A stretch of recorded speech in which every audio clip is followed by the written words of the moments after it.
This is Southern Cross News with Joe Palmer. Good evening, everyone.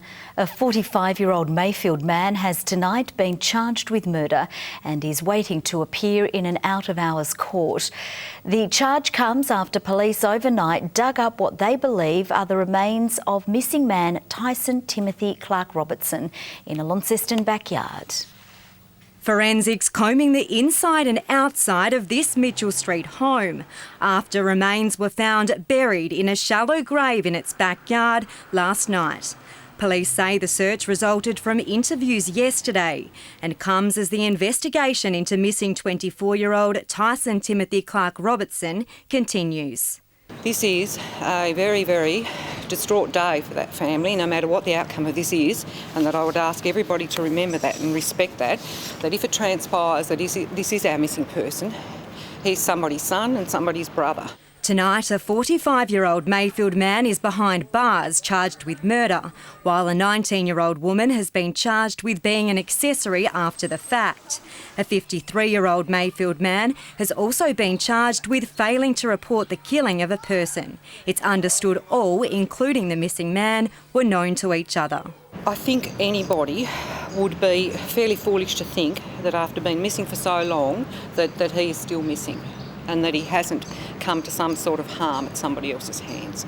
Mr Clark Robertson was last seen at this Newnham IGA on July 19 last year, but wasn't reported missing until a month ago. The family were in contact with him via Facebook Messenger for a long period of time, and that they believed that they were talking to their son. Police say the house was occupied at the time the body was found, but they will not confirm if those taken into custody lived here. A weapon is yet to be found and the remains will now be formally analysed. Monika Dadson, Southern Cross News. Burnie police say they are concerned for the welfare of Andrew John Kushel. The 25-year-old left his home in Havenview around 9:30 on Monday night to go for a walk. He has not been seen since. Andrew is described as being around 168 centimetres tall and was last seen wearing blue jeans, a thick blue zip-up jacket and blue sand shoes. Anyone with information should contact Crime Stoppers. The government's plan to lower the school starting age came under fire in State Parliament today, with Labor accusing its opponent of creating an elitist childcare system. It's concerned childcare costs could double under the move, but the government is fighting back, saying it's bringing the state in line with the rest of the nation. The school starting age debate livening up this morning's question time. Michelle O'Byrne accusing the government of creating a luxury system only accessible to the wealthy.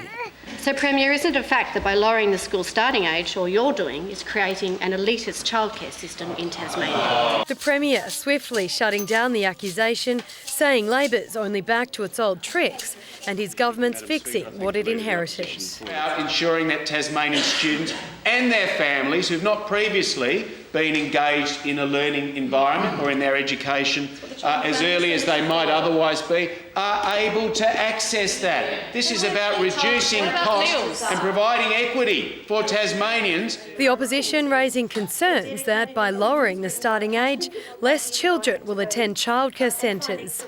From this, it says, prices within the sector will rise to cover costs, forcing parents to quit work or study. These families, Premier, will see an increase in fees per child per day from $86.50 per day to $155 per day. Well, for us to be able to break even, we'd have to charge $160 a day, and within a community like Ravenswood, families would never be able to afford that. The Education Minister says the move, which is planned to be implemented by 2020, will bring the state's education system in line with the rest of Australia. This is about extending the opportunity of free public education. Isn't that what the key principles of universal access to education is all about? The opportunity, particularly to engage our kids from around Tasmania who are in disadvantaged areas. Louise Hedger, Southern Cross News. Tasmanian Cadbury workers are tonight fearful for their jobs after One Nation Senator Pauline Hanson called on her voters this morning to boycott Cadbury Easter eggs this season because they are halal certified. Go and buy some non-halal Easter eggs and chocolate and have a happy Easter, everyone. She ought to be putting her effort into making sure that jobs like Cadbury workers' jobs are safe and secure, not grabbing those one-liners and those headlines and putting these thousands of workers' jobs at risk. Workers are demanding an apology and explanation from Senator Hanson. Some of the country's most influential women have converged for the biennial Australian Local Government Women's Association Conference. This year's theme is Be the Balance.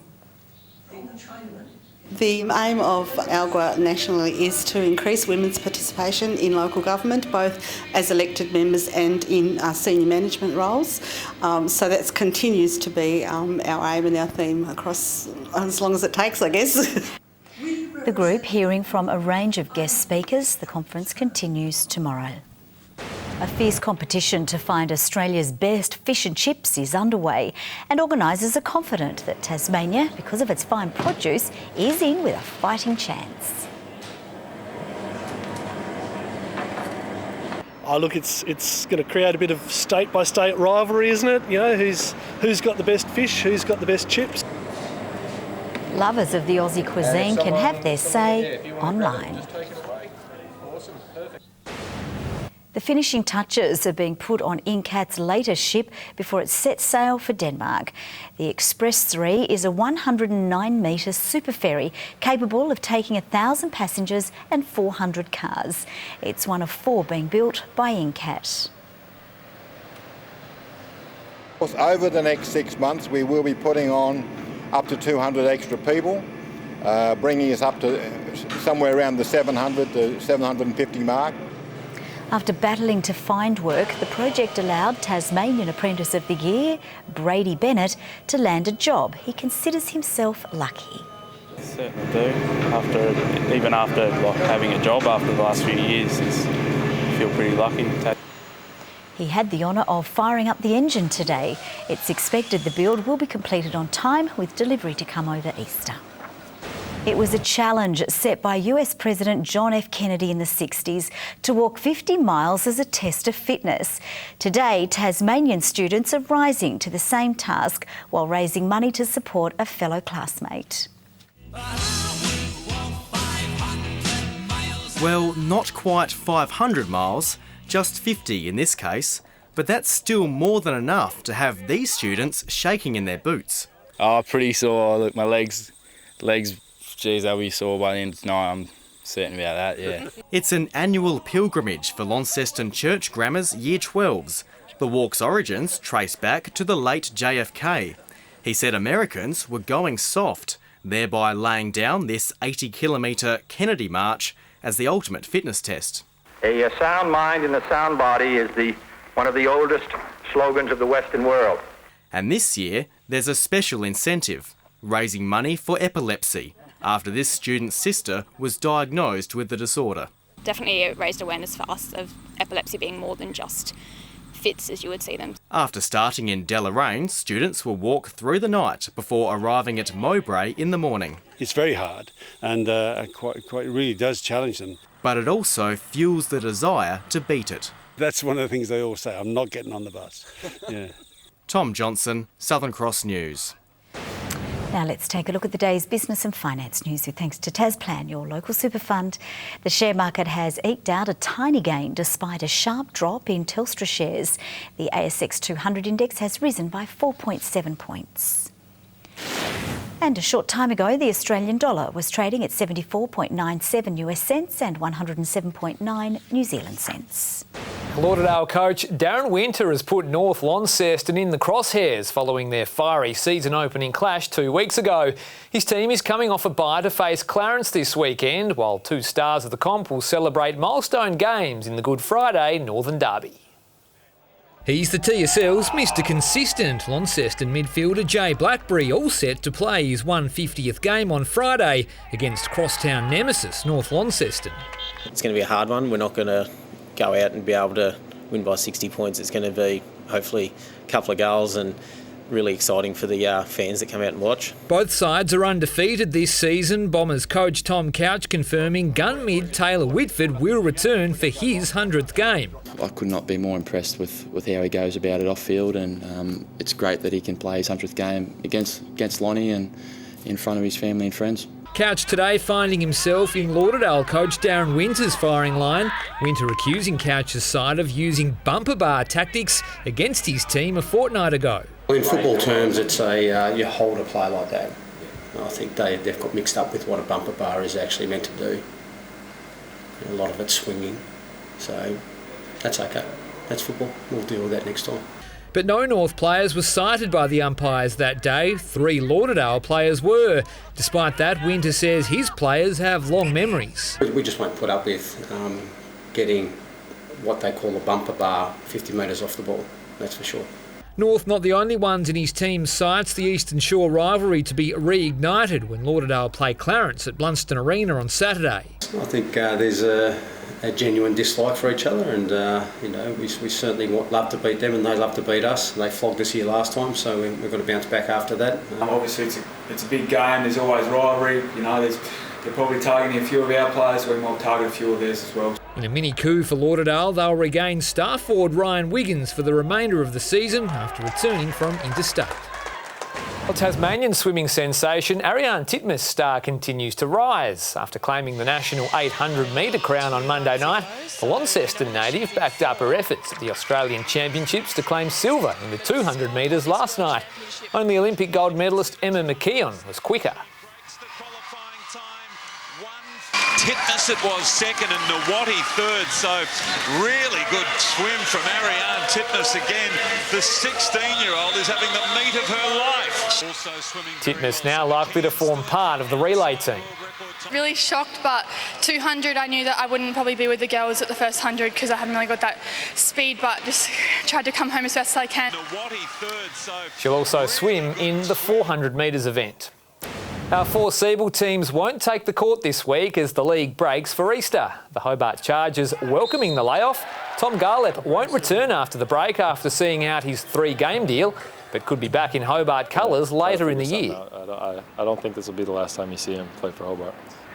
But the Tawns coach Ben Rush says the break is a chance for some sore bodies to recover.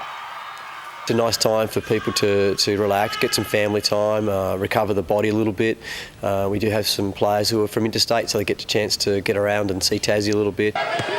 Tornadoes, Chargers and Thunder will take on Sandringham's men's and women's teams when the season gets back underway next week. Dramatic vision has been released as part of an investigation into a major crash during last weekend's round of the Supercars Championship.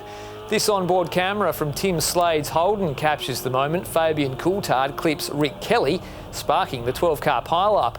Vehicles were travelling at almost 150 kilometres per hour on the back straight of Symonds Plains before impact. Coulthard received a 35-point penalty for the incident, which cost him the championship lead. The investigation into the crash is ongoing. Good evening. Hobart, Burnie and Devonport all 17 today. Launceston, Fingal, Bushy Park, Strawn and the Islands on our high of 19 degrees. So close to average temperatures today. A weak trough in Bass Strait brought a light shower to the far northwest. Grove, Campania, Lowhead and Friendly Beaches all 18.